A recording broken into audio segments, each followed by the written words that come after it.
Hare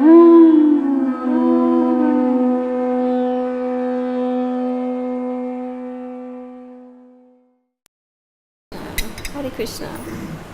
Thank you so much for coming to tonight's summary overview, slide share of the third chapter of the Bhagavad-Gita entitled Karma Yoga. So we pray to Lord Krishna that he will bless us all, because actually these are collective. All of us are here simply to try to please the Lord by discussing not only his glories, but his instructions for us to become perfected in our spiritual endeavors.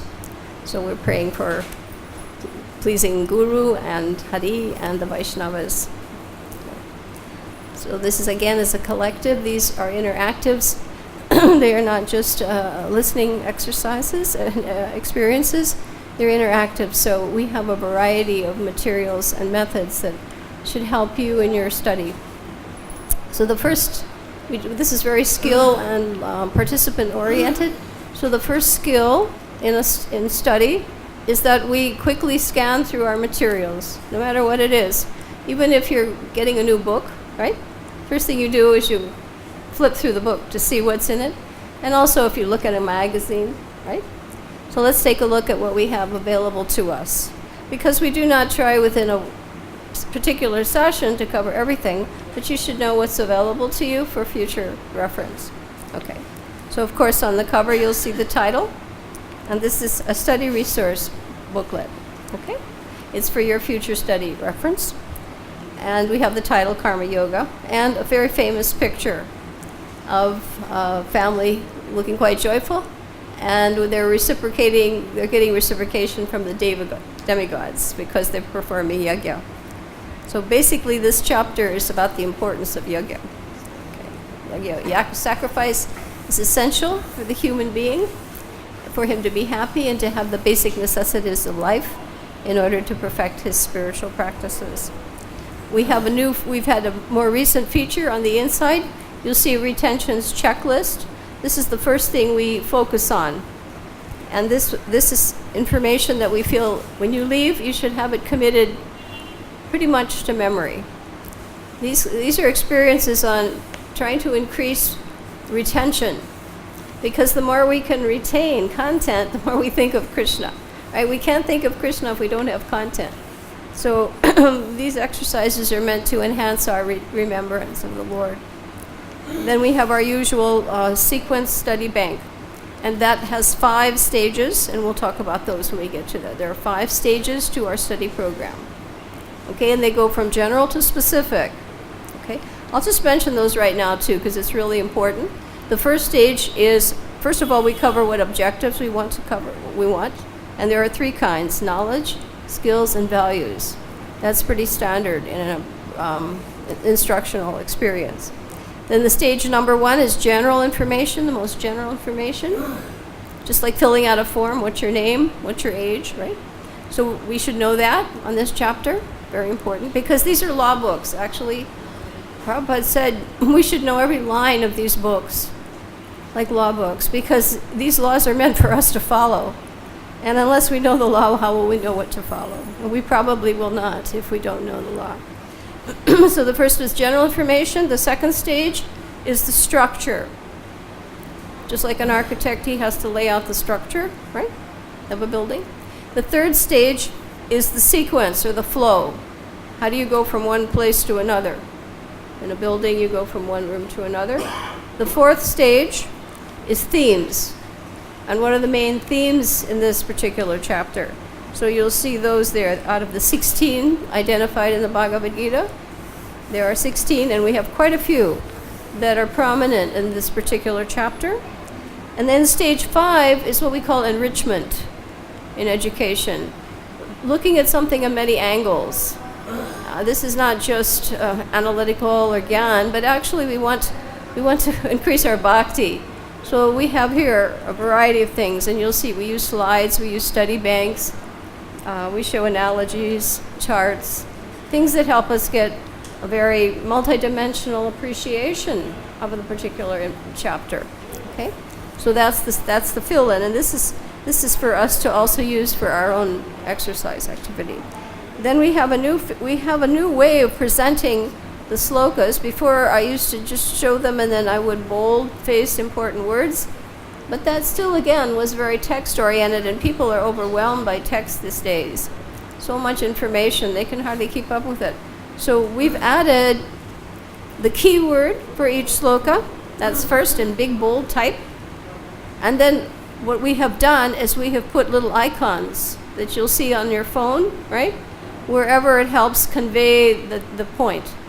So that has a benefit. That means I can go from icon to icon and see if I caught the important point.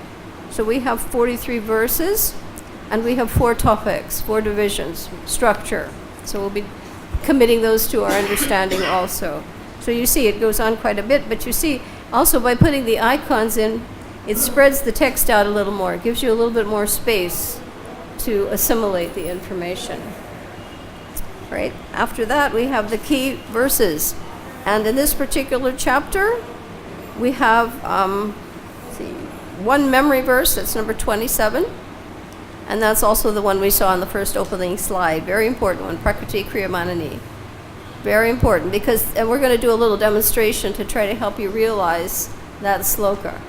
Because if you can realize that sloka, you're transcendental. You're in the Brahma-Bhuta platform. We tend to misidentify still with the body and the mind. We have at least philosophical appreciation of that, but we don't have actual realization of it unless we're Brahma-Bhuta, and it's very elevated. But we're going to try to show you a little example to try to help you take to that transcendental position. So I'm actually looking down on the body and the mind, because that's what we are. We're soul watching a movie. Right now it's not just that movie camera, we're watching a movie too, right? And then we have a number of verses that are thematic. And most of them are in the first section. You'll see 4, 5, 6, 7, 8, and 9, that first section, those verses. And then we have one from the second section, and then we have one from the third and one from the fourth. Okay? So we have those verses done also the same way. I've put in icons in the English translation. I didn't try to do that with the Sanskrit as well. Just one was enough. Okay, and then at the end, what we have is a blank of the spaces. So you can test yourself. For instance, well, you can fill in the blank. You can say, well, what was the key memory verse? And you would say 27. And then the others, you would say, 4, 5, 6, 7, 8, 9. You can fill in the numbers. So you've been given pens. These are activities, and you don't have to write in the book, but actually if you do, your retention goes up to 70%. Writing is the secret. I have one lady also who said her little children studied Bengali in the Mayapur school, and they had a really good Bengali teacher. And he said, if you write it, you learn it faster than if you read it 10 times. So reading, then they've proven, reading has only 10% retention, and hearing only 20. But if you write it, it goes up to 70. So take a moment to put something down. You'll find it really helps you remember Krishna and what he's trying to get us to understand. Okay, then we have a large section here of definitions. These are grouped according to the 4 topics. And each one of them has the reference page. Okay? So that's very handy. It's like a glossary in your Bhagavad-Gita, or an index at the back. You can see that. Okay. Some of this information was done 2 years ago. A lot of it's new, because I felt every time we do something, we try to simplify and improve the effectiveness, especially because the world is changing almost faster than we can assimilate. We're trying to update the images so people find them helpful. Times are changing so quickly. So we try for bolder slides and simpler, but with more impact, without loss of effectiveness. There's a whole list here of analogies and examples. I don't have old slides for that, but if we have time, I call that the memory section. They're also grouped according to the subdivisions of this chapter, and they're very helpful because these are analogies that Prabhupada uses in the purports to make clear a philosophical point. Many famous ones in this chapter. Many famous analogies. Yogurt, milk being turned into yogurt by the touch of a tamarind. So many. Or the coverings of lust. Very many famous ones. And then a values objectives checklist. So what I did was I don't think I grouped these. This was done long ago. But I did go systematically through the purports. And wherever Prabhupada said something about Krishna consciousness, I made that a point.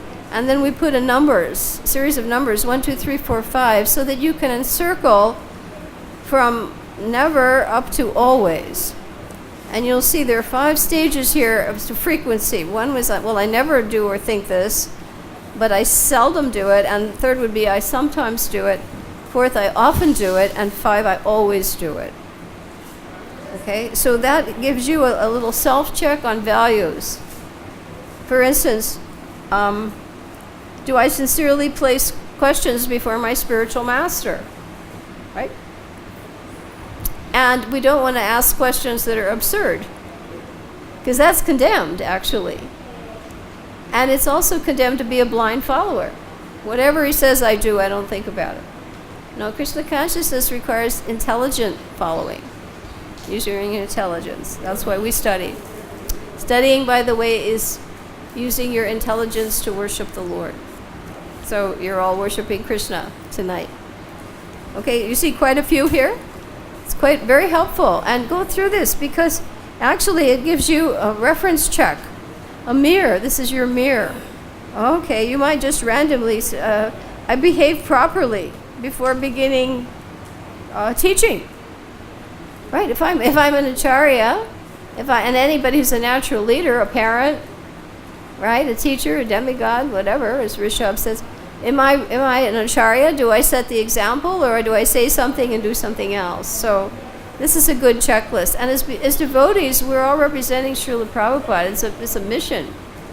So how we behave will give people an impression, favorably or unfavorably, towards our society and towards Prabhupada.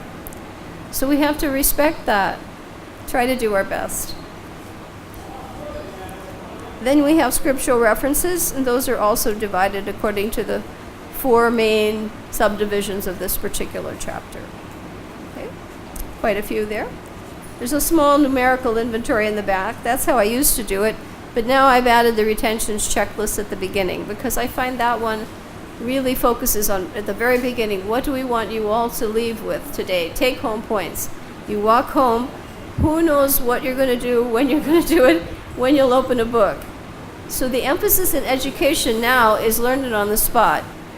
Children often come home to a television, no parents there, working, or maybe who knows what. So in education, that's a challenge. So the focus now is professionals really try to make sure that the child learned it right on the spot. Right? Because he goes home and he's not going to have an opportunity to have a favorable study atmosphere. So we're not quite like that, but we do have many competing demands, right? You go home, you have to cook, you have a family, you have when will I find a time to open a book and study? Not so easy, is it, right? Not so easy. So we're here to try to address that issue. Because we're trying, but also we're faced with pressures too. Finally, there's a question bank for each sloka. So after you go through, you can read the question. Well, what's number 9? Why must work be done as a sacrifice for Vishnu? And you should be able to respond, well, why shouldn't it? Why should it? You should know. Okay. And hopefully these will be clear throughout the class. Okay. Each of these questions is according to the 4 topics. Okay. So we want to drive that in. If you know the structure, if you know the general information, and you have an idea of the sequential flow, that's pretty much what you can accomplish in one session. But you're given information to enhance that later. Okay? So our focus today is master the general information, master the structure, its size, its topics, run through the flow and see how it enhances the topics, and get the philosophical understanding that is essential. We are conditioned, and we at death do not know where we go. So we have to give ourselves the best opportunity to have a favorable departure and destination. So part of what we do here is to help each other. We all have to die. We don't know how or when, and we don't know for sure where we're going. And it's not it's not a light subject matter. It's quite serious. People don't, even devotees don't like to discuss it, but in terms of our classes, we have to address that. We're here to help each other get the best possible opportunity when death comes.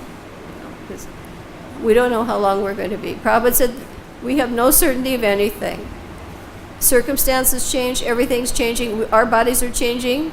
The only thing that's constant is the jiva and Krishna. So that's why the jiva has to hang on to Krishna, because everything else is turbulence. Right? Everything. Body changing. Look, today we had rain. So much rain. Right? Tomorrow's an eclipse. Can we control anything? Nothing. When we realize that, we hang on to the one thing that's solid. That's Krishna. His lotus feet. And that's and our soul. That doesn't change. But this body is changing by the second.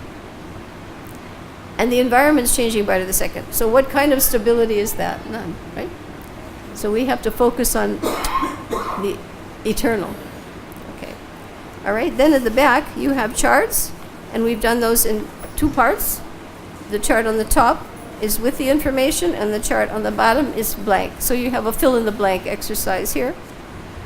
The first one is on Karma Yoga, and this is the section Karma Yoga. This is not the chapter one. It's coincidentally the same name.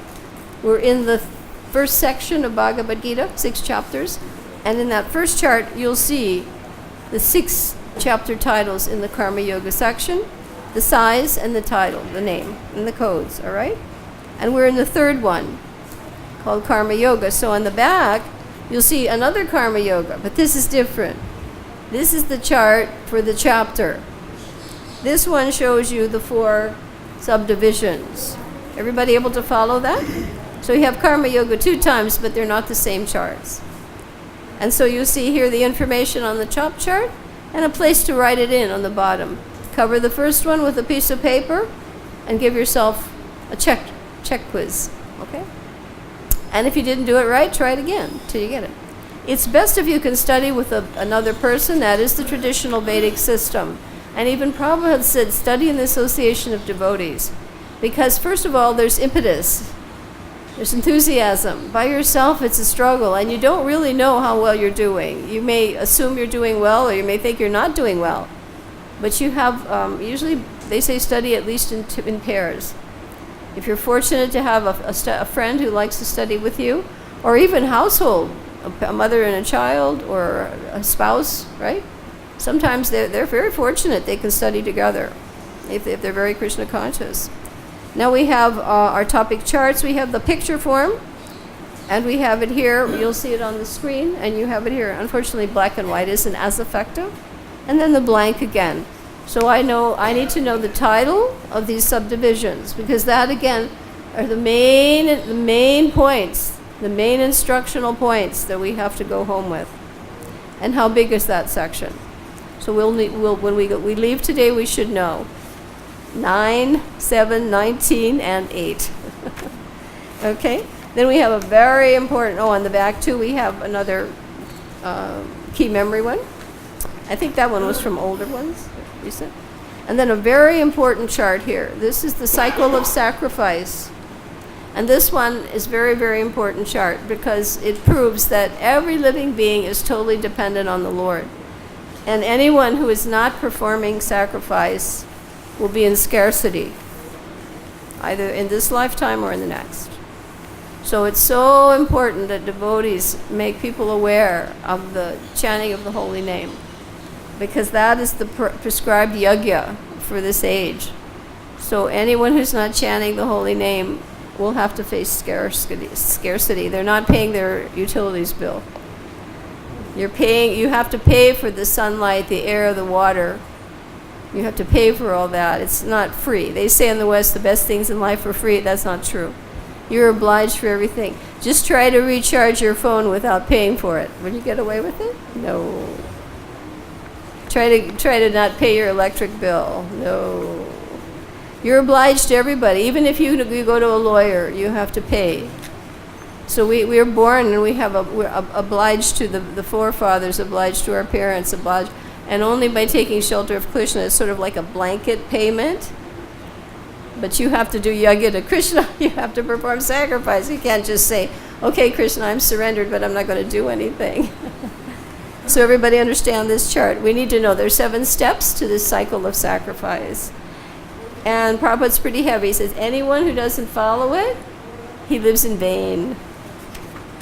His life is useless. In fact, it's worse than in vain, because he will degrade and he'll be in scarcity. Okay? So on the back, we have the enemy called lust, and that's very interesting. In the last chapter, too, we had a fall-down sequence. And here we have more about lust. That's our final chapter. Lust is such a big issue because lust is the number 1 enemy of the living entity. So we have to know what it's like and where it's seated, where its strategic places are, and how to conquer it. Okay? So we've done the little run-through for the book. All right, what I'd like to do first is let's show you quickly our little section slides. The ones I just sent you, Abhay, today, can you go to that section? Because visuals are so important, and then our first step, we will go into our retentions checklist. All right, now, we did these today. These condense our 4 topics. And from topic 1, we're not going to learn the points, but just so you see what we'll be discussing. What is the law? These are law books. What is the law I must follow? And what will be the result if I do, for topic 1. Okay, topic 2, and we color code these. Yellow one, really quickly, Abhay. Next one. What is law number 2? And what is the result if I do it? You have to know that there's gain to following the scriptures, and there is loss if there is not. Okay, and then number 3, topic number 3. What is the law?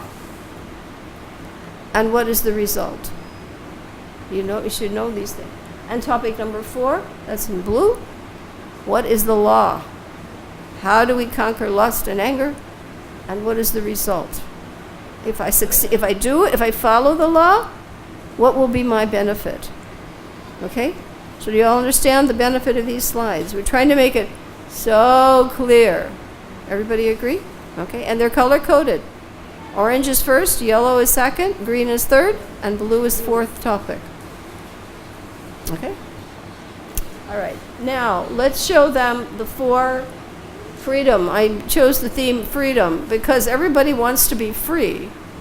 And if you look at the ads in the newspaper, everybody's jumping up and down, and I'm free, and I'm on a motorcycle, and I'm running, and I have no way. We're bound up tightly by the modes. And we'll see our imprisonment. We have 3 walls, prison walls around the soul, so we're totally bound up. Nobody's free. So freedom.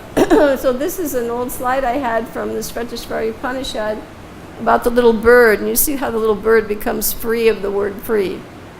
And if he looks away from Krishna, he becomes bound, but if he looks toward Krishna, he becomes free. Now I took the topics, and let's see what we're going to be freed from. Freedom is our theme today. Topic 1, we will be free from what? Bondage. Topic 1. How do I become free from bondage? Number 2, what do we become free from? Everybody? Free from scarcity. Scarcity. Yes. How do we become free from scarcity? Water supply. Food. Oh, serious business on the planet. We have some slides, movies to show you. Next. Topic 3, freedom for what? Misleading other people. Yes. Am I doing something that will mislead other people? That's karma, right? Topic 4, what am I going to be free from? Yes, anybody want to be free from lust and anger? Yes. Yeah, there are 2 out of the 3 gates to hell. So we have freedom, right? Remember them again? Number 1 was freedom from what? Bondage. Number 2 was freedom from what? Scarcity. Number 3 was what? Freedom from, misleading others, right? And freedom from what? Lust and anger. All right, good sales pitch in this chapter. Krishna's trying to attract us, do it, and I'll tell you, this is what the result will be. Was that helpful? Yeah, okay.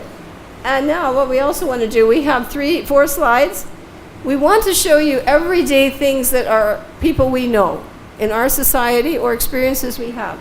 Number 1, people who perform their prescribed duty according to their position in life. They don't try to change it. They don't try to be pseudo-renunciates. Now, who is this fellow? Do you know him? Ambrish, yes. Super rich. But he's using his wealth 100%. And he did not change his station. Most of the pictures I found of him were with his family, his wife. He's very renounced. Humble, he'll serve prasadam.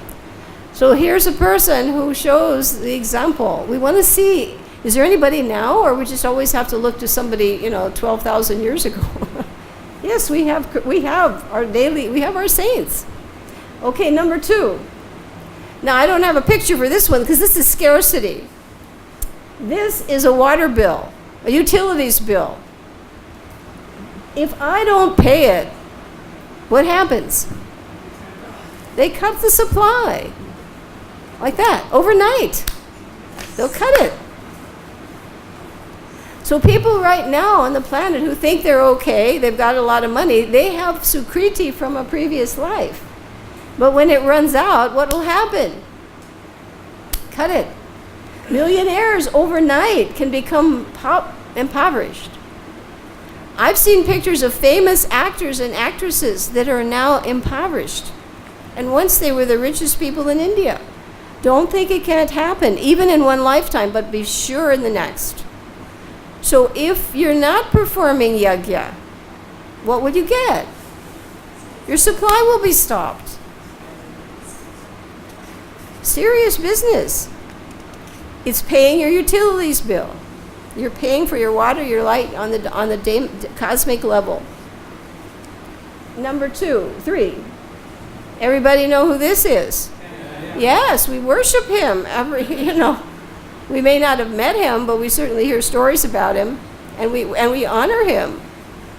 He's one who set the example of engaging the ignorant. He was a master at that. Oh, can you help me paint the cart, swans? Or I can't lift this wheel. He was a master. He could engage anybody. He was liberated. But he did not, discourage those who were not on his platform. He gave them practical engagement to get purified. So this is how you how those who are learned deal with those who are ignorant, gyan, and those who are not in knowledge. He's the best example of this, a master. Number 4, let's see who's a personality here. Who do we have here? What's the one weapon that Prabhupada said? Prasadam. That's our secret weapon. You cannot kill people in Kali Yuga. They're already dead. When Lord Chaitanya was ready with his Sudarshan chakra, to kill Vijay, Nityananda stopped him. He said, you cannot kill him. He's dead. They're dead. You have to bring them to life with the mantra. So Prabhupada's weapon was prasadam, and it still is. So we have so many examples of prasadam distribution, or people like Karma, they'll give cooking classes, or they'll make cookbooks or whatever. So prasadam is something everybody can appreciate. It's somebody who has really no sukriti who'll say, I'm sorry, I don't want it. There are people like that, right? I don't want that. They don't have the sukriti to even honor prasadam. So prasadam is the weapon to conquer anybody, right? There are more options, but this is for sure. And all of us have to eat. I don't know if there's anybody here that has given that up entirely. I'm practically at that stage because I can't eat anything anymore when you get older. Okay, so you saw the 4 topics, right? You saw the 4 freedoms, and now you see the 4 living examples. And later we're going to see 4 videos, one for each one. We're trying to drive this topic home. Okay? Now, let's go to our attentions checklist. Oh, I think before that, let's go to our instructional objectives one. Go into that file. I want to show you a few basic theme slides also. No, really quickly. No, all those. Just go really fast to the newest ones. The new one. The new one. You have the newest one? You don't have one? We've done that one. Where's the one that shows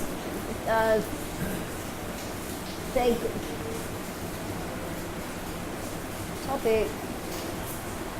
Okay, if you can't find it, then we don't. It's like, what's in it for me? Where are those slides? They were supposed to be right open on the. We spend a lot of time doing this. I don't know why Krishna's always telling me. No.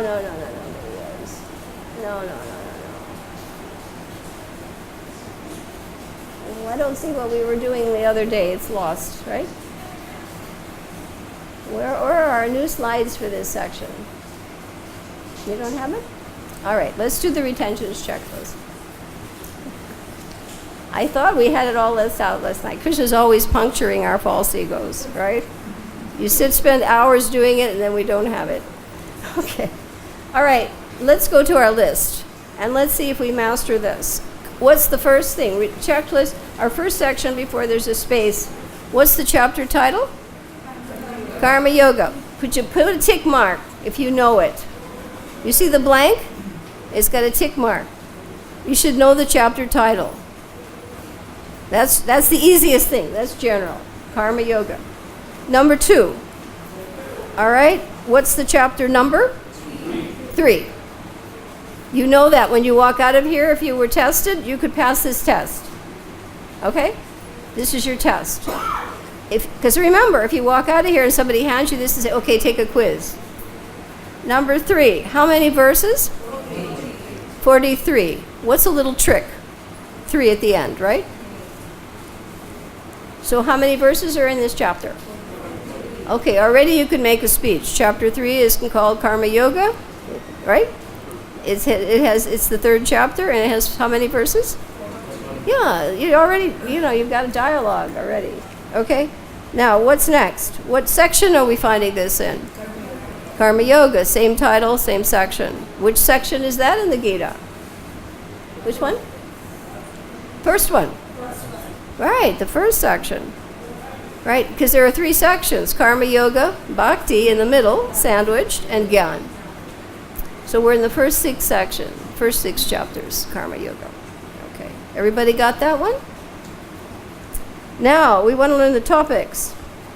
So we've got a code, right? We've got a code here. And the first one, I'll quickly give you the renunciation of work or working in devotion.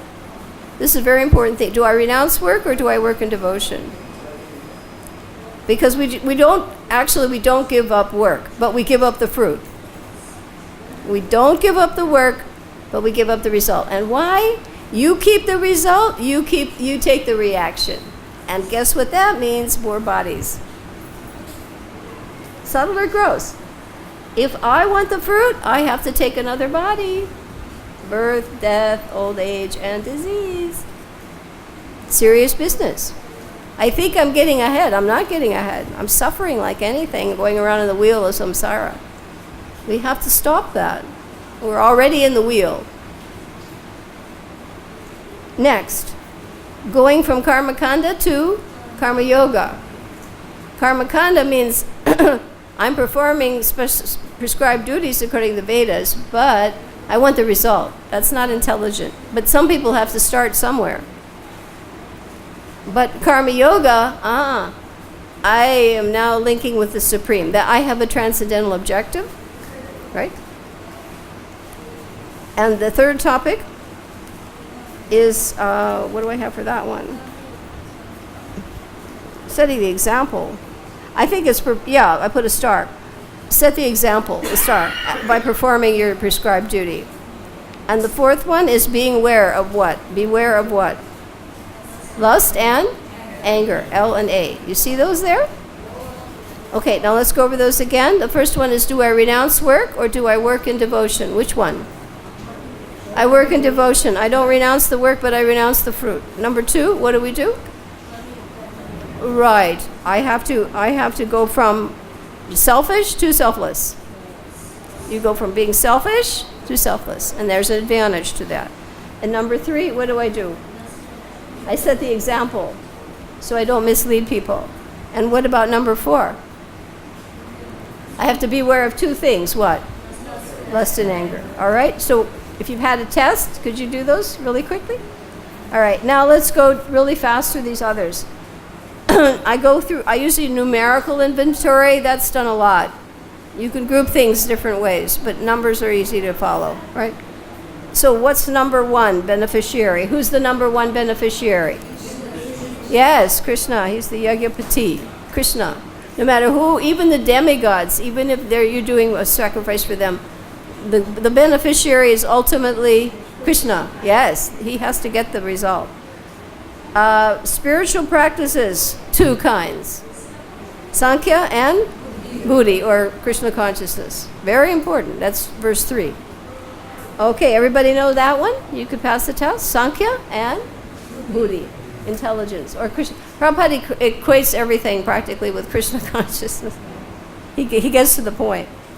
What are the 2 stumbling blocks? Yes, Ishadvaita, right? Attachment and aversion. Both of them will keep you here. If you don't like something or someone, take another body. Heavy, right? So you don't want to fall under that trap. You have to be transcendental. Watch attachment and aversion. It's not just, oh, I'm attracted to that person. And that's, no, if you don't like that person, you'll take another body. Not so nice. Some people aren't aware of that, right? Okay, the next one is what? 3 phases of the Absolute. Some of these show up in every chapter. Brahman, Paramatma, and Bhagavan. So those of you who are in the devotional line, you are in the 3rd category. That's the top one. That means you've done all the others in other lifetimes. You may not feel like you're that special, but there are a lot of people that are not on your platform. Okay, the next one, 3 sitting places of lust. Where does lust take strategic command? Senses? Mind and your intelligence. Yes. That enemy is everywhere. He's in your body everywhere. It's not just isolated. He took over. And you have to know where the enemy is. Senses, mind, intelligence. All right. What are the 3 coverings of lust? Yeah, we're going to see a slide on that. Smoke and dust and embryo. Smoke, dust, and embryo. I hope we're going to find the slides to all those. You don't know where they are? You've lost them, huh? Hare Krishna. So much work. Okay. 3-fold miseries. What are those?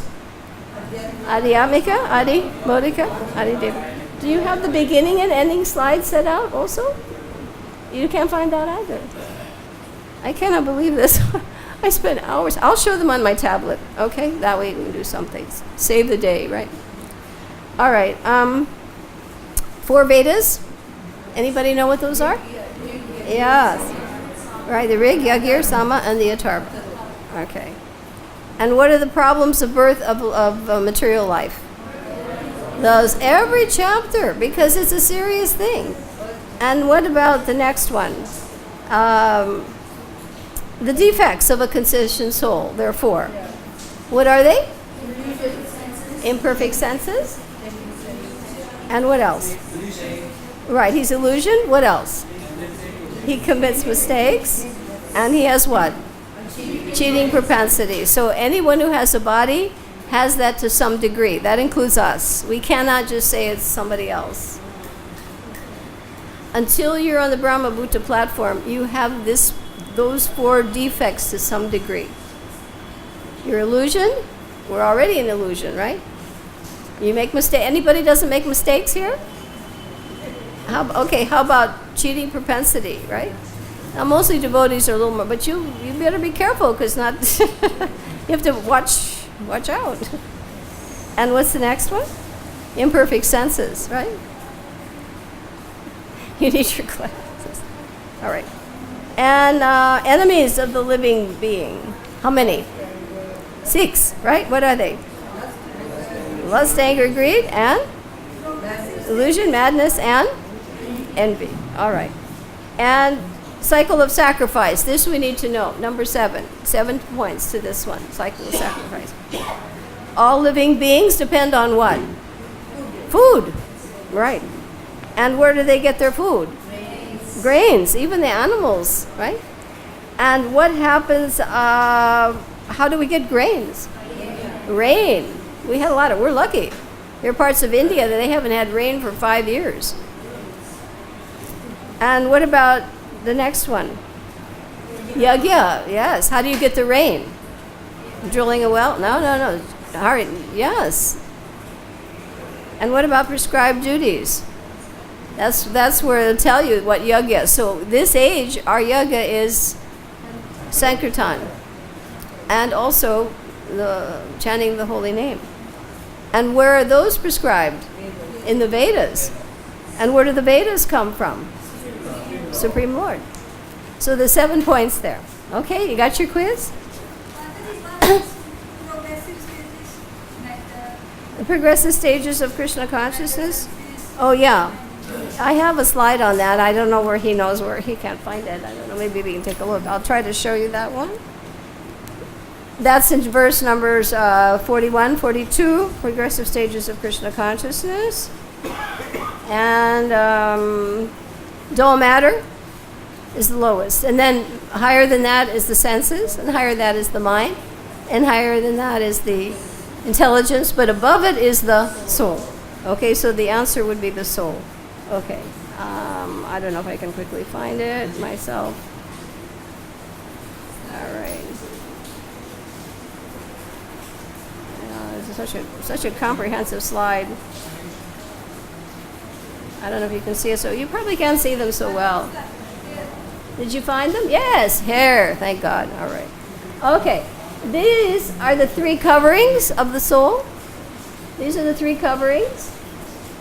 Okay, let's do this one. These are very important slides.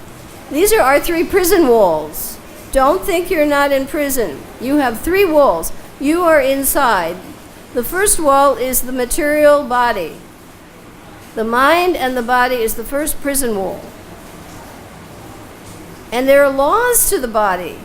You can't overeat or eat food you shouldn't eat, right? You violate those laws and you will suffer. These are called adhyamika kleshas, right? Second prison wall is terrestrial. Adhibodhika, and that's not just people or mosquitoes. That's laws. You break the law, or you have to go to FRO. That's suffering, right? You have to do these things, or you're going to suffer. And the big one, which a lot of people don't believe in, is cosmic. The devas, the rain, the floods, the tornadoes, the avalanches, the earthquakes. If laws are violated, those set in, the reactions. So those are 3 prison walls around the soul. Is this a nice arrangement? Anybody want to get out of prison? Prabhupada said it's a matter of, do I want free life or do I want to be in jail? Most people don't realize they're in jail. Okay, so let's take a look at this other slide. Let's do the one, yes. These are the 3 coverings of lust. Smoke, dust, and embryo. What are the 3? Smoke, dust, and embryo. And the smoke is representative of humans. That blows away pretty easily. Your intelligence isn't so covered. And if you're more dust on the mirror, that's animal or birds. Their intelligence is not so sharp. They can't read the books. And even worse is what? Embryo, totally helpless, packed up, can't do a thing, can't move. That represented by trees or plants. They can't move, they have to suffer. Very lusty. The more you're lusty, the more you're imprisoned. So people you look at all the newspapers and all the magazines and all the people that aren't dressed anymore, what are they going to be? Trees. They're going to be trees. Or if they're eating meat or doing things that animals do and humans aren't supposed to do, then what are they going to be? Tigers. Who else knows what? Okay, so does that help you? These are very important slides. Thank you for finding them. Okay. Oh, yeah. And here are the progressive stages of consciousness. Okay? Matter, no consciousness. Senses, more. Next, mind. Third, what? Intelligence. And higher than that is how you conquer lust. I cannot take shelter of the sitting places of lust. I have to take shelter of that which is higher. And I do it by knowing I'm not matter, I'm spirit, and I engage in spiritual activities, which is Krishna consciousness. That is how we conquer lust. There is no other way. That's it. You cannot conquer it by artificial means. You'll fall down.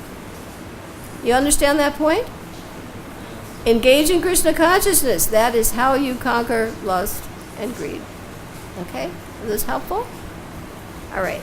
Now, let's take a look at, we're going to go through our topics. We want to look at the topic picture slides and memorize the sizes because we have a lot to do in very little time.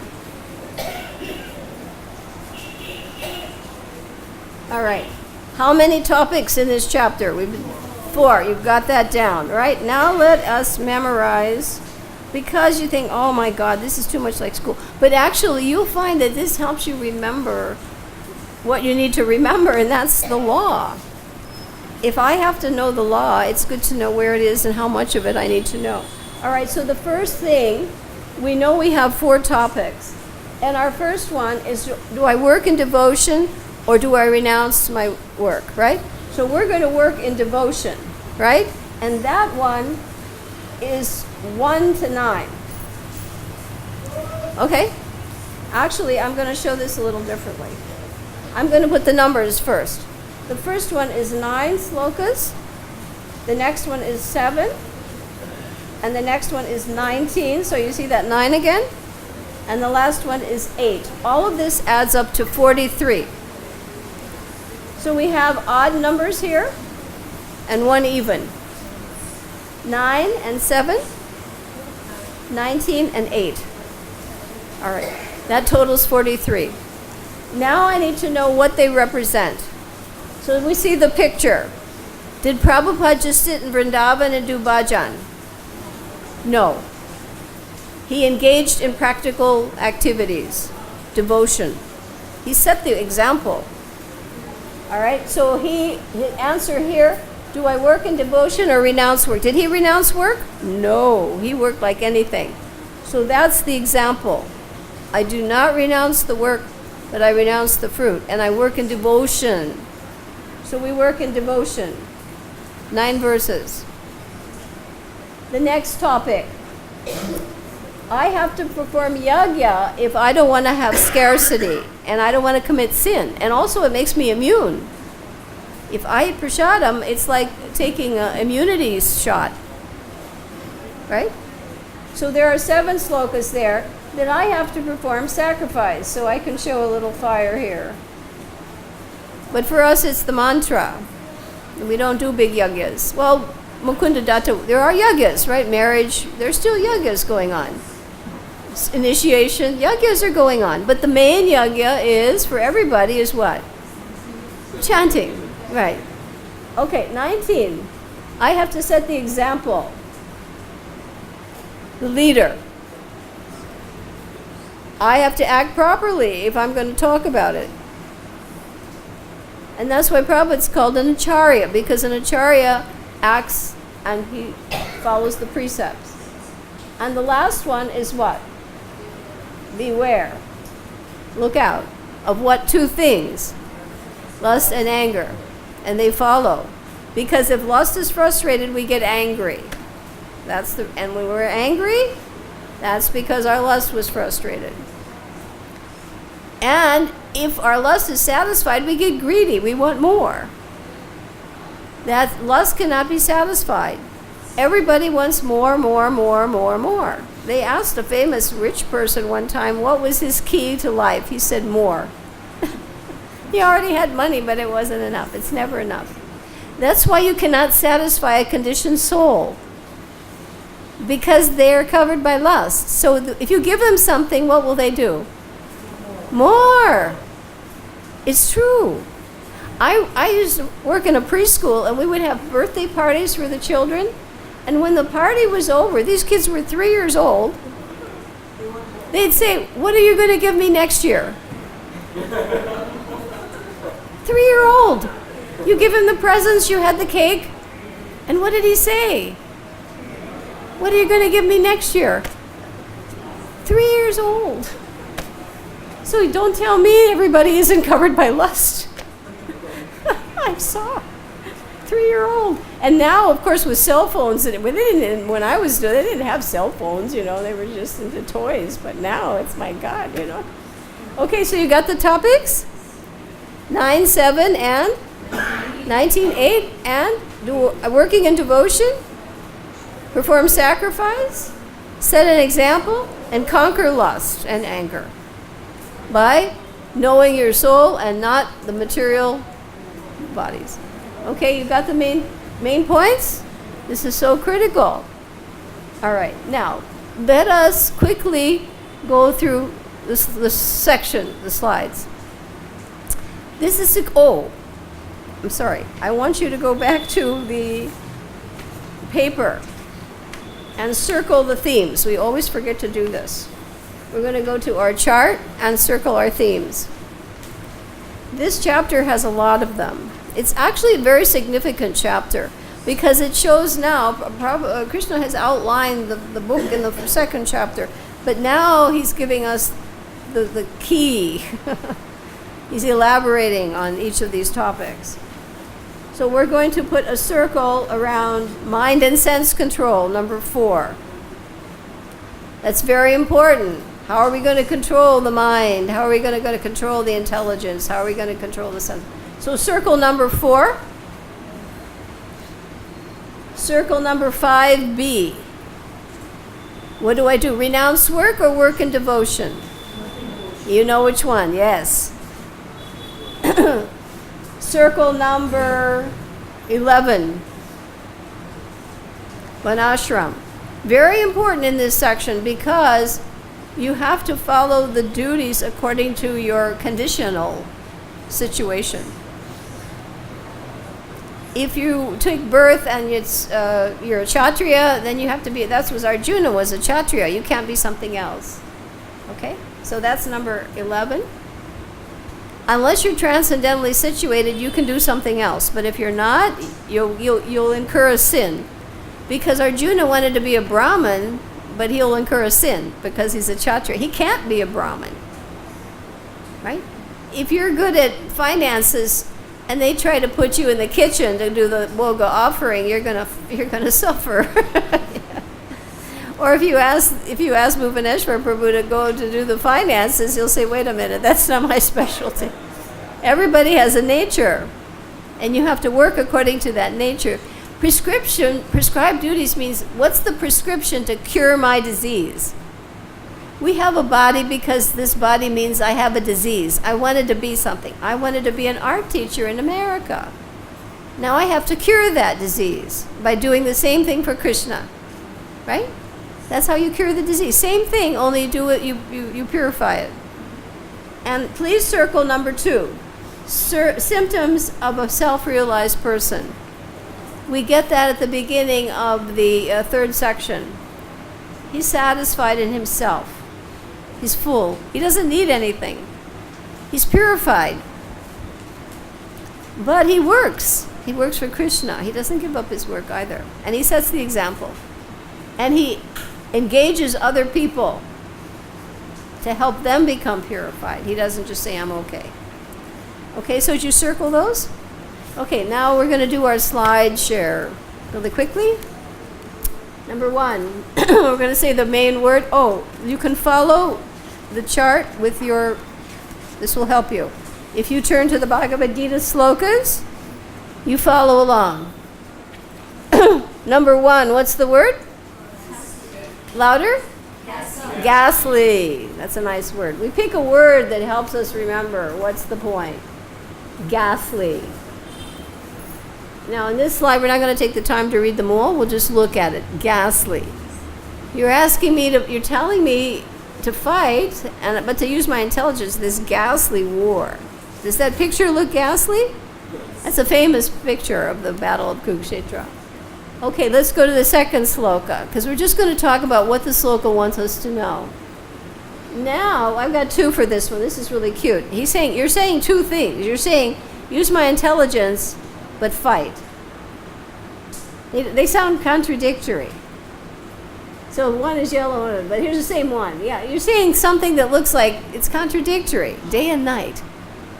So number 2 is, wait a minute, this is equivocal. This is a big word. It's equivocal. You're saying 2 things. They say the same thing, but they're opposite. How can I use my intelligence and fight?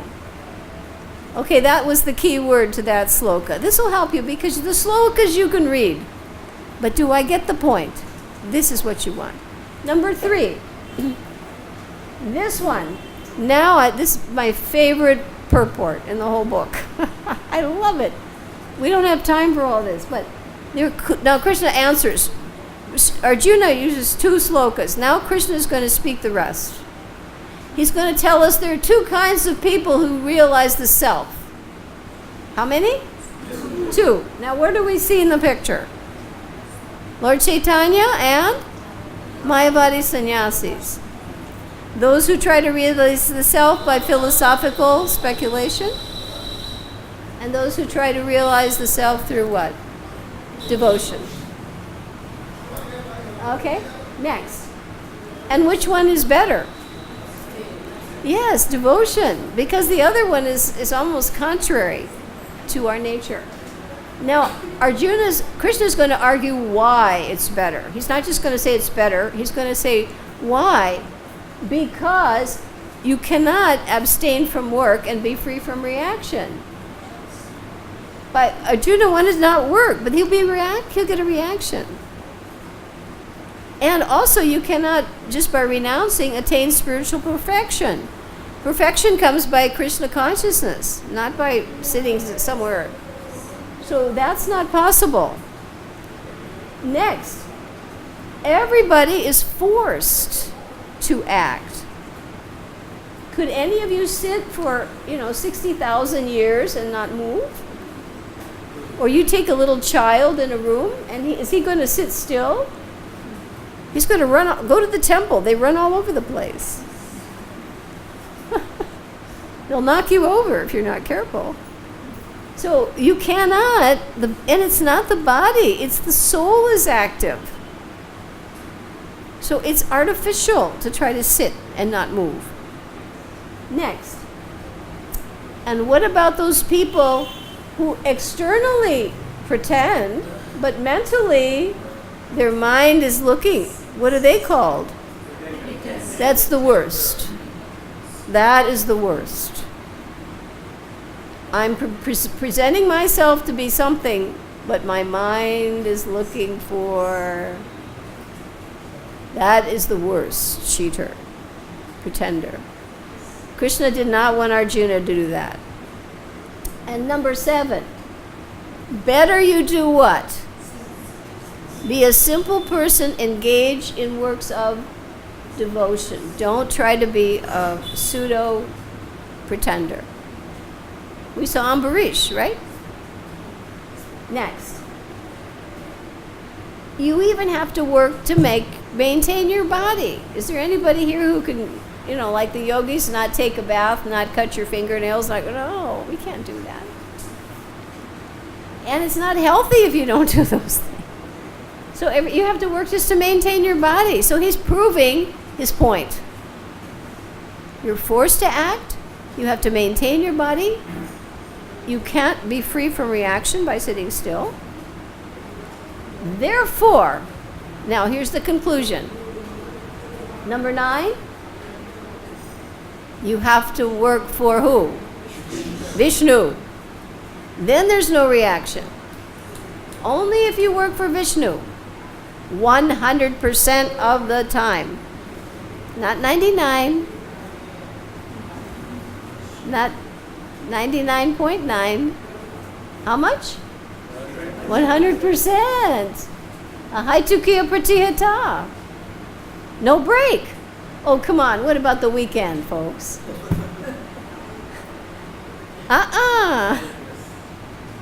Do you think the material energy will take a break on you? No, the minute you take a break, they'll say, okay, work for me. You will. You either work for Krishna or work for Maya. That's it. But you will work. You don't get away. Okay. Now we're in the next section. Which is this one? Yeah, I go from wanting the results to, I go from selfish to selfless. And there's an advantage to that. And how many slokas do you remember? Are we going to see? 7. 7. Okay. 7. Okay. Now you see that, people. And the word is here, what? The material world was created so the jiva could come and act out his fantasies.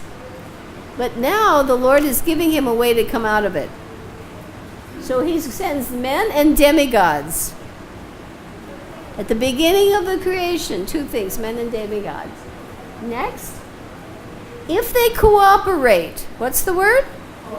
If they cooperate, you'll have plenty of what you need for self-realization, not necessarily more. What you need, not your greed, right? You'll have enough food, you'll have enough materials, you'll have enough. Devotees usually find they're taken care of, right, Mataji? You've said that. You know, you don't think it, but Krishna will take care of you. If you're serving him, performing yajna. If you're not, then forget it. It's not going to work. So you'll have enough. So the first one was creation, then cooperation. And what's the next one? If you don't perform yajna, what are you? A thief. If you take supplies from nature, water, air, food, and if you drill wells and take minerals, what are you? A thief. You see the thief? Yes, you're a criminal. And that's why you're in the prison house. And if you don't pay your bill, you're going to stay in the prison house. And you're sinful. Prabhupada said, who can be sinful and be a thief and be happy? Do you think there's a happy thief? Do you think there's any happy thief? No, they're miserable. Why do they steal at night? Because they don't want to get caught. Number 4. So important. Everybody needs what? And this is critical. Because if you offer your food, many things happen. No sin. Previous sins are destroyed. You become immune from material contamination, right? And you become physically strong. So food is essential. So eating all prasadam, if you eat only prasadam, Prabhupada said that's a santa, a devotee. He only eats prasadam. Not, okay, I can go across the street once in a while. Or I can buy those donuts from a bakery shop that are, oh no. That's not devotee. That's dangerous. It makes your mind wicked. If you eat food cooked by non-devotees, Prabhupada said it makes your mind wicked. Eat only good prasadam, real prasadam, not something they say is prasadam. Next, everybody needs what? Grains. And grains are dependent on rain. And rain is dependent on yajna. And yajna comes from prescribed duties. And prescribed duties come from Vedas, right? And Vedas come from Vishnu. Okay, next. Yes, Vedas. That's coming from Krishna. Acts of sacrifice are situated in the Vedas. And the next one is cycle. Anyone who doesn't follow this cycle is living in vain. Better he had died. Very serious. Okay, our next section. detached. You have to be detached, but you have to set the example. Many slokas here. Now here we have some examples of self-realized people. Here's one, Sukadev, right? They're satisfied in themselves, satiated, they don't need anything. They don't need to perform prescribed. Prescribed duties are for those people who want something. They have to be cured of that affinity. But a self-realized person has no duty to perform. Next. More self-realized. Who are they? The Kumaras. Yes, they can go here, there, anywhere. But still, they preach. They preach. Number 3. Duty. Who's this one? Jad Bharat. Yeah, he's still lifting the cart. He's still doing his duty. But he's self-realized. And he instructs King Rahugana. Right? He still does his duty. Even kings like who? Yeah, this is famous, Janak. He's one of the Mahajans, right? Janak. He was self-realized. I think they said his palace burned down and he didn't even notice or something like that. I don't know if I'm correct in that or not. But he was self-realized. And he set the example because his citizens would follow what he did. Next. Now we have the important sloka.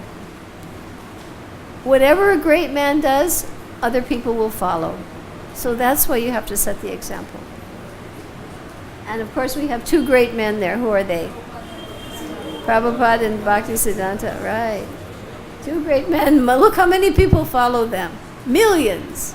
Millions. Next.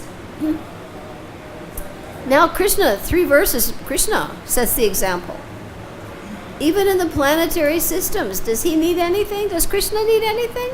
No, he's Swarat. He's in the heavenly planets preaching. But he performs duties to set the example. And the next one, also, if I don't, people will follow my path. So here he's washing the feet of who? Yeah, he's setting the example. He's Krishna, but he's washing the Brahmana's feet. And next, he's looking after his children. If I don't set the example, if I don't come to make sure people are following, the world will be filled with Varna Shankara, which is true now. And when that happens, war has to come. It says they even say that in economics. When the world is filled with people who are not able to manage properly, then pestilence, war, starvation come. It's coming. Because you don't have people who can live a human life. So he doesn't want that.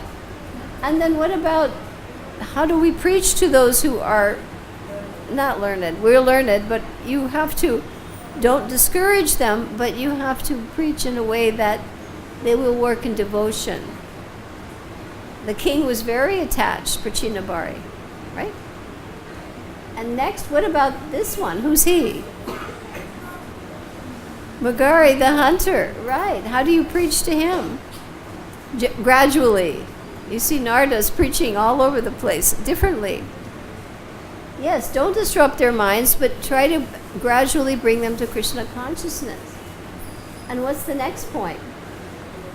Now here's the example. I hope this is clear. I'm going to try this.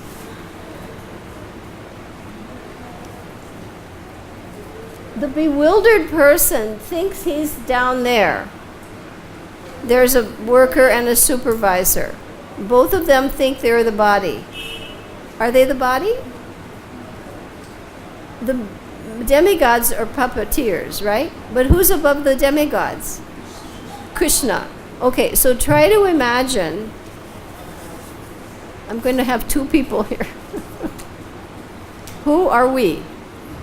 All right. I know this sounds silly, but you'll remember this.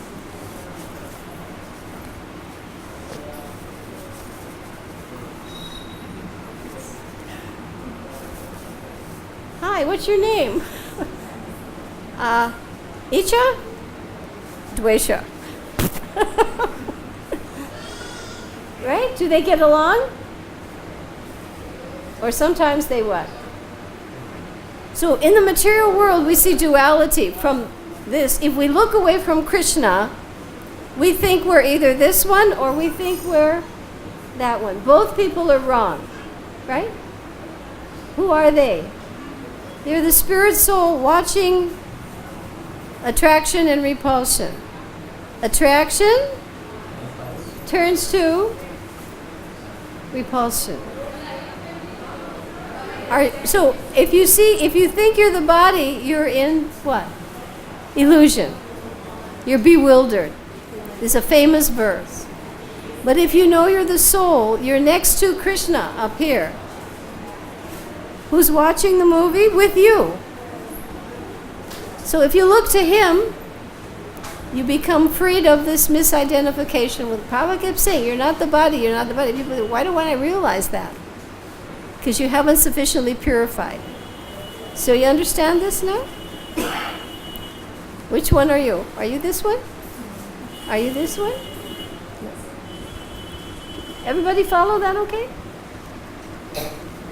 Yeah, it's very difficult because we've been put into this misidentification as punishment. It's punishment to think you're the body. Because all you'll do is suffer. It's not a gift. Did that help everybody? I don't know. I try to explain it, but it's just so you see the puppets. All right, now let's go back to our next verse. But one who's self-realized, he's fixed because his mind is fixed on what? The Lord. Yes, he's in that position. He's up here, not down here. All right, next. And one who's inferior, you don't disrupt them, but you try to wake him up. Chitraketu couldn't hear it, but he woke up when he heard the truth. Okay, next. Famous verse. Now, after Krishna is giving you all these arguments, now he wants Arjuna to fight. He said this in verse 238. Same thing. I'm expecting you to fight. Don't sit there. And I'm expecting you to think of me, and I'm expecting you not to want the results and not feel a sense of proprietorship. And don't be lethargic. Lethargic means inactive, lazy, unenthusiastic. And don't be resentful. So he's being like a commander now, military commander. All right, he wants him to fight. Okay, and whoever follows my injunctions, he's freed from bondage. And whoever doesn't, in the next one, he gives you the good and the bad. The atheist, he's lost. He's lost. No perfection. Everything ruined. No hope. Why? Because constitutionally he's breaking the law. Next. What will repression accomplish? Now we have three things, these last three verses, that are barriers. Don't try to repress yourself. Act according to your nature. That's this one. Even learned people act according to their nature. Number 2, barrier. Next one. Isha dvesha. Attraction, repulsion. Big stumbling blocks. They mean you see in duality. Don't get trapped. These are 3 slokas are warning slokas. Don't repress, but engage according to your nature. Don't try to be what you're not. Don't feel attraction and repulsion. Be fixed on the absolute. And the 3rd stumbling block, don't give it up, even if it's not perfect. Oh, I'm not good enough at this. I can't do it. No. Everything is covered by imperfection in the material world. His prayers, he's being attacked by a crocodile. And also, he wasn't properly situated. If he were on land, he would have been in a stronger position. So never give it up. So those are the 3 pitfalls. Don't repress. Don't feel attraction or repulsion.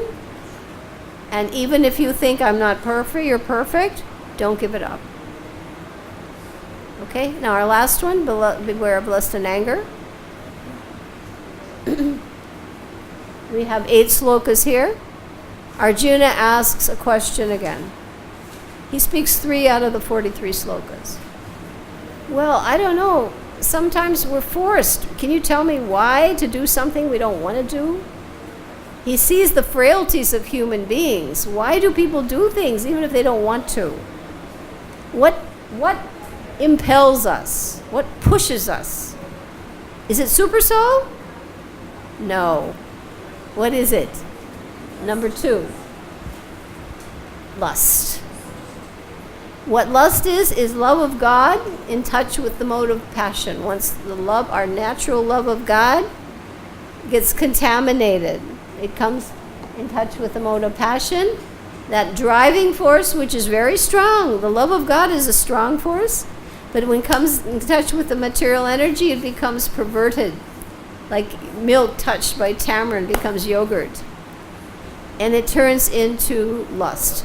And lust is as powerful as love, only it's the wrong way. Strong driving force. That's why you can't stop it. That same force is going in the wrong, perverted direction. So this is the sinful enemy of this world. The biggest one, lust. Is there anybody here who doesn't have it? Not possible. If you have a body, it means you're some degree covered. I told you about the 3-year-old. Right? Okay? And this one, now the coverings, we saw the 3. The smoke, the dust, and the what? Embryo. That's the heaviest one. The trees, the plants. No consciousness. They're so sinful they have to be imprisoned. Because the more sinful you are, the more that you have to be encaged. Even in the prison houses, there are people in solitary confinement. They are so dangerous, they can't even be mixing with other prisoners. And there are some prisoners who are so good, they're like the demigods. They're in charge of the other prisoners. So there are degrees of prisoners. Okay? Next. And can you satisfy lust? Never. Try to do it, and you just add more ghee to the fire. It burns higher. And next. And where does it sit? In 3 places.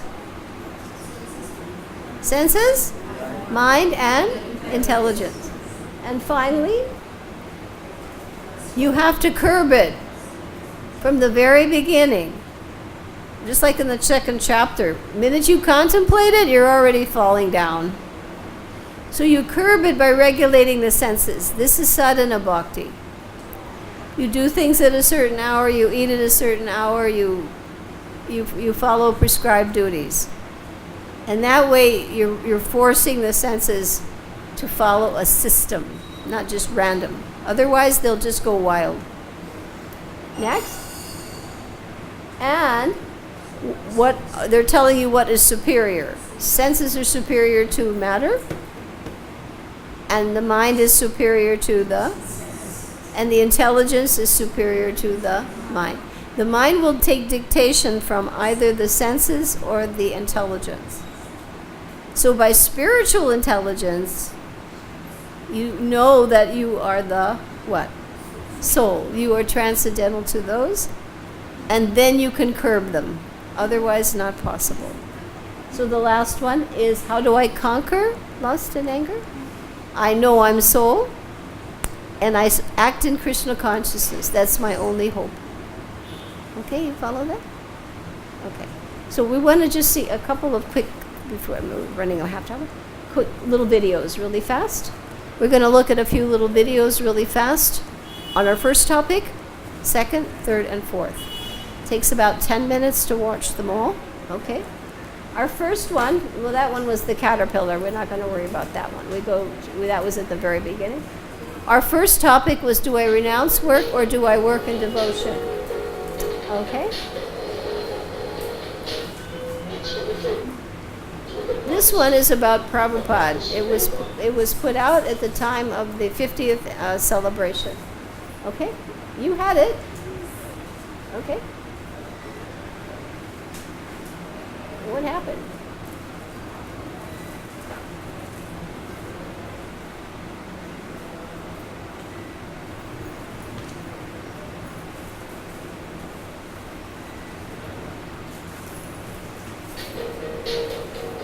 instructs him.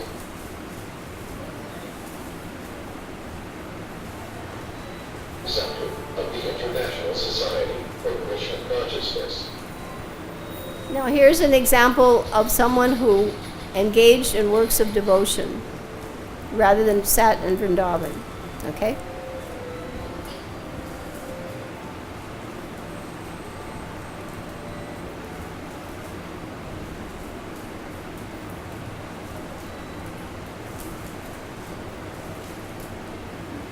The story begins with a prophecy made by an avatar. Can you all hear that? It's okay. 500 years ago, he predicted that the chanting of the Hare Krishna mantra would spread to every city, town, and village of the earth.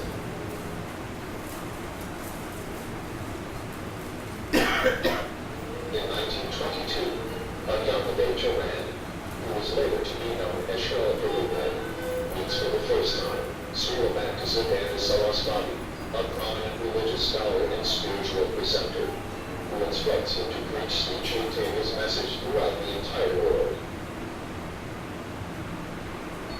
11 years later, in 1933, he takes formal initiation from Srila Bhaktisiddhanta and officially becomes his disciple. And in 1959, he is awarded the renounced Order of Life, or Sannyas, and thus becomes Bhaktisiddhanta Swami. After a lifetime of preparation and struggle, at the age of 69, and on the orders of his spiritual master, on the 13th of August, 1965, in the port of Calcutta, he boards the Jaladuta, a cargo ship headed towards America, and thus embarks on a journey that will fulfill Sri Chaitanya's prophetic words. This year marks the 50th anniversary of this historical event. ISKCON Calcutta will be celebrating the festival. 35 days later, on September 17th, at 5:30 a.m., he arrives to Boston at Commonwealth Pier. The next day, the Jaladuta departs towards New York, Srila Prabhupada's final destination. The rest is history.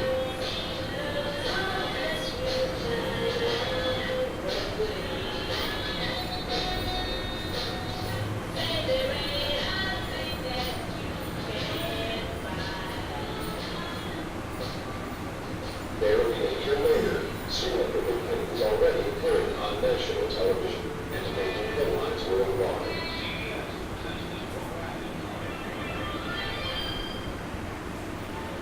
Hare Collins. Hare Krishna, Krishna Krishna, Hare Hare.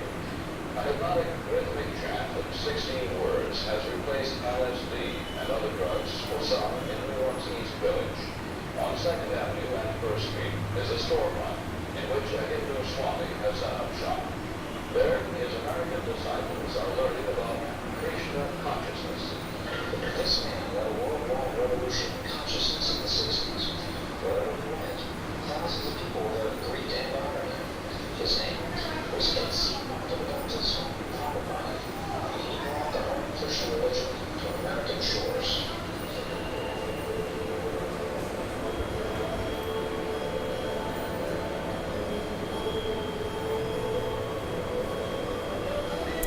Okay, we'll end it there. So it's just, we won't watch all of it, but this is an example of what in a short time Prabhupada did miraculously. Within 1 year, he was already famous and opening centers everywhere, empowered.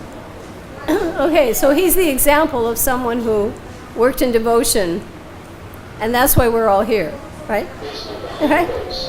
Okay. Now we're going to look at a video on scarcity. This is a video on what happens, it's going on in the world now. And actually this video was just before April when I got it, and I don't know what the consequence was, but it's pretty terrifying. Cape Town, South Africa. No rain for 3 years. Okay?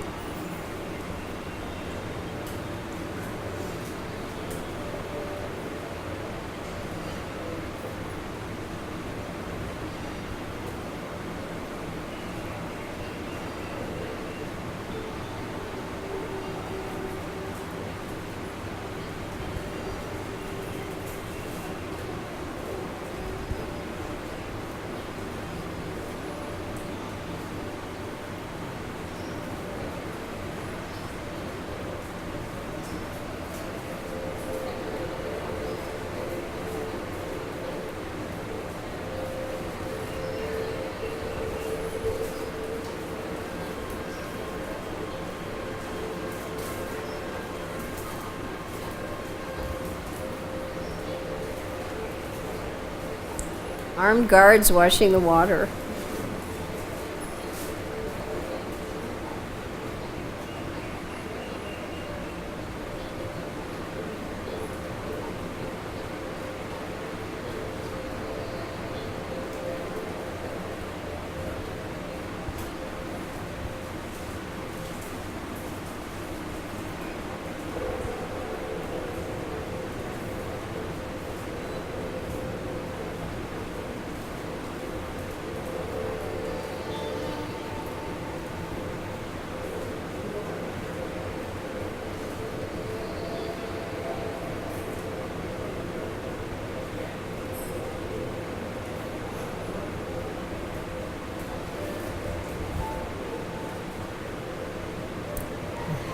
Pretty heavy, huh?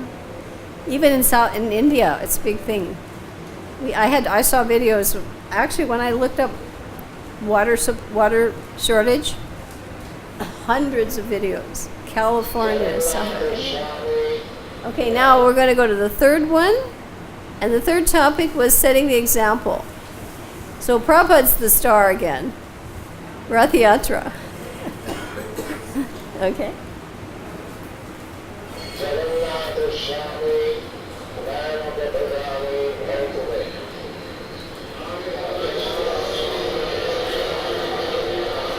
Do you think a lot of people are following at this point? 71, huh?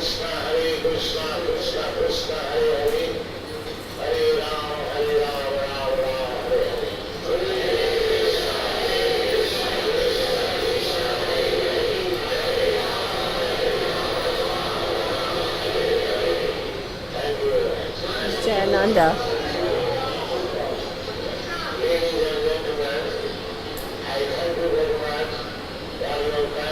Look at how big this is. Huge.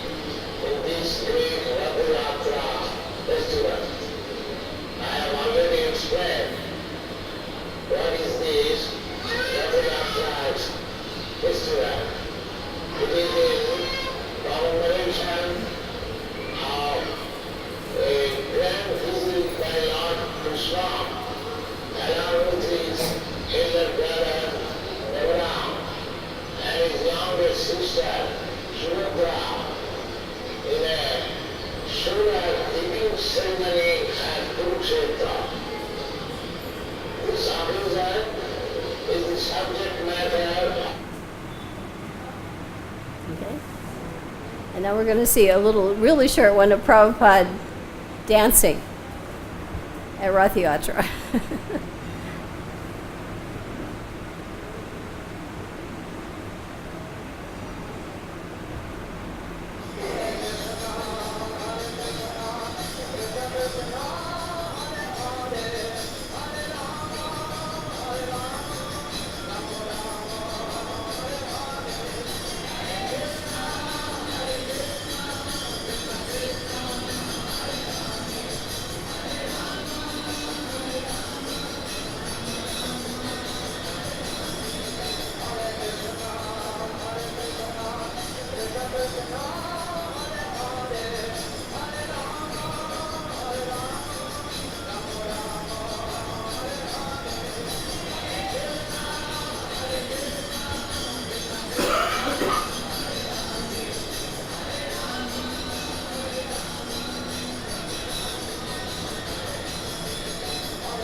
This is just so sweet, huh?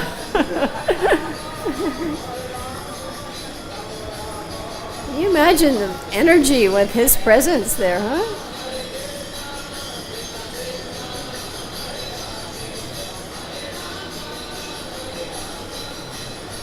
I just think it's so sweet, huh? Look at that.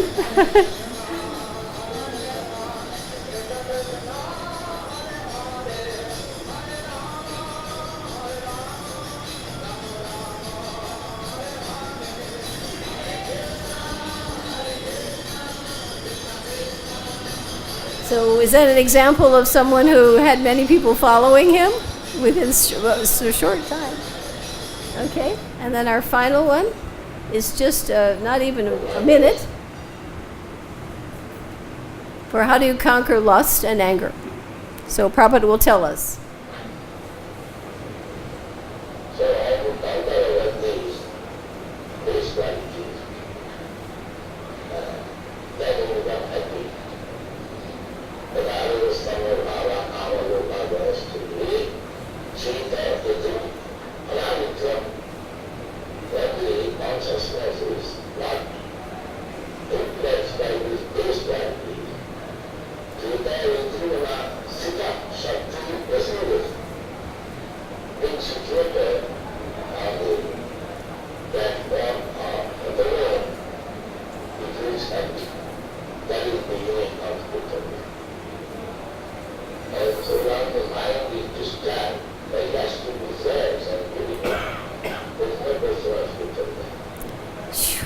Pretty heavy, huh? The first business is how to control the mind, so that it cannot be influenced by the base quality, lasting desires, and greed. Haribo. So this is throughout the Bhagavad Gita, unless one comes to the platform of Sattva Gun. Oh no, that's it. We stop there. Unless one comes, these are the base qualities. Passion and ignorance degrade, and they bring you another body. They are the path of degradation, and these are the base qualities. You cannot, in passion and ignorance, understand the difference between the body and the soul. It's not possible. When one comes to goodness, he can understand the difference between matter and spirit. It's not possible before then. So that's why the entire Bhagavad Gita emphasizes coming to the platform of goodness, Sattva Gun. Because then theoretically, we are here, we theoretically have to be at least in goodness to some degree, or we cannot be sitting here. But to become totally purified, this is your original consciousness. You have to endeavor. You have to clear it all out. And that becomes through advanced levels of Krishna consciousness study, endeavor, choice, constant endeavor. You cannot not endeavor. It won't work. So that is the final point. And as Prabhupada said, the symptom of someone who's in goodness, he's happy. If someone is practicing Krishna consciousness and he's not happy, he's still influenced by these lower energies. You'll see it in the face. You'll see some people, they just look happy. So they're in Sattva Gun. And if you want to be happy, you have to do that. So we control lust by prasadam. So we have some prasadam for everybody. And we've tested it. Abai personally goes to a shop where they let him test the mangoes. So you have a mango that doesn't float. Thank you so much for coming. I hope you all found this beneficial. And all glories to Srila Prabhupada. Haribo.